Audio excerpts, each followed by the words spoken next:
Sikhona la eKing Cetshwayo District Municipality kwi-Career and Business Expo lapho kuhlangene khona abafundi abahlukahlukene elami igama nguSandra Sanjelo Prince waMthembu Sibongo njengamanje ngihamba nomfundi asikubingelele baba kunjani Ngiyaphila mfethu ubani sikhuluma na njengamanje and ufunda kusiphi isikole ngikhuluma noLindelo Mthembu ufunda eGcwala Ulwazi High School Hawu kade umvelasi ngwakithi mfethu hawu yavela yahlangana lento hawu ngiyathokoza ukubona bafo ngabe ke le Career Expo mfethu ikushiya nasiphi isifundo yini oyifundile mhlambe ke namazwi ongadlulisela kumuntu omusha nakubanye nje abafundi ngekhuluma etheza kwethula esukwini namhlanje la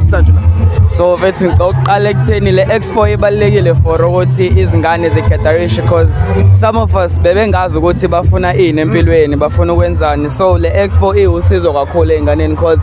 we've seen different people coming bezo present like what their universities has to offer so mfethu le mpahla le ibaleke kakhulu as for me like bengisa apply kwi CAO kuphela and then I saw ukuthi there are also other private colleges where I can apply to pursue my medicine dreams bro so this thing is very important for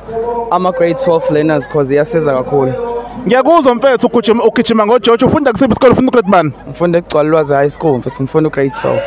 alright mfethu uqeda ke umatric wakho ufuna ukufundela ini I wanted to study studies of anatomy and physiology like human structure somuntu sonke mfethu so I had other options like psychology physiotherapies I wanted to go AUJ in fact Stellenbosch University of Pretoria and also go international